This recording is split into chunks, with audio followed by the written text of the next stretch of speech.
My district, Mr. Carter from Georgia, for 5 minutes. Thank you, Mr. Chairman. And I want to take this opportunity to begin with to congratulate the chairwoman. I'm excited about what's ahead for us on this committee in the next 2 years in this session, and I want to congratulate her. I also want to congratulate her on the choice for the first full hearing that we have. What better bipartisan subject could we have than American energy? And I think, you know, we all agree that we want America to be a positive energy leader in the world. So kudos on choosing this, and it's extremely important. Mr. DeBar, you mentioned the fact that we want to return to American energy dominance and that it's very important. And this would require allowing America to unleash all of our energy potential. And we are certainly not doing that at this point. When we talk about energy security globally, we got to be talking about reliability. It's paramount. We understand that. And I think that's probably why we haven't heard more about global power relying on solar or wind, because they're just not reliable at this point. But nuclear is. And because it's baseload, it's 24/7, it's clean. It's everything we want. And you know, and it's exciting to think about the future as far as the innovations go, the advancements that we've seen in fusion, the permitting SMRs. We just talked about SMRs. I'm excited about that, and I think people should be excited about it. But let me ask you this, in the context of global energy security, when we're talking about global energy security, how important is it for us to have a robust domestic nuclear energy to compete with adversaries like China and Russia around the world? So our energy costs have been the lowest, amongst the lowest in the world, including in electricity. That's a great sucking sound of industry. And we're seeing the opposite of that in Germany at the moment, right? High-risk energy policies, high prices. Their industry is moving out, and it's great. They're moving to America. That's actually a big strength of what we have as a result of all that. And so that's energy security drives the economy, drives us as a nation. It's also about us in the world. Once again, I'm making reference to all the veterans here. We fought a lot of wars. A lot of wars were around energy. The whole Kuwait war was frankly, about them invading and about energy.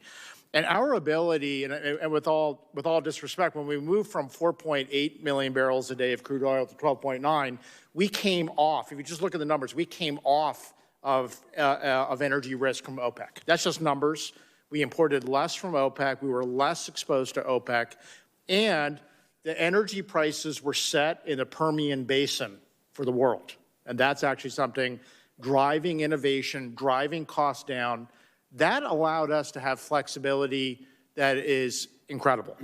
Good, and thank you for that. And I read with interest the article that you co-authored in The Hill about what's at risk due to Russia's nuclear power dominance. And, you know, it was interesting. It was also alarming that, you know, we've got to address this with our allies. And it's something we got to work together with our allies. You also mentioned about Europe just then.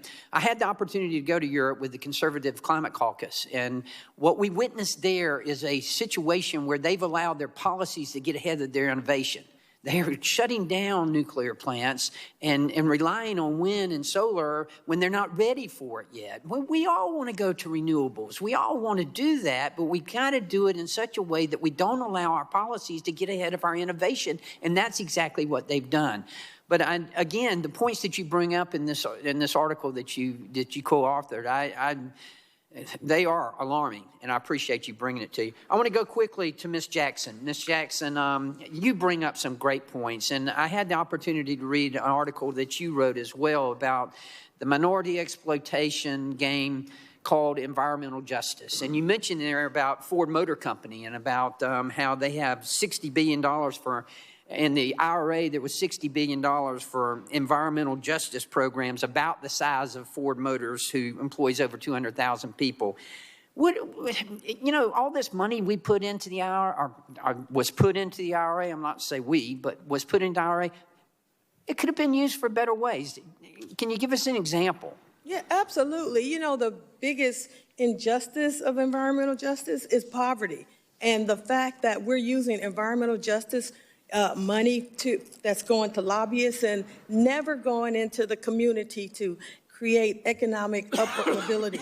It's not creating any business districts, not industrial parks, nothing that's going to improve the lives of those individuals.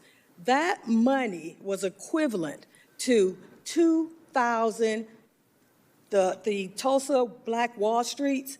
We could have built 2,000 Black Wall Streets for the equivalent of that environmental justice money.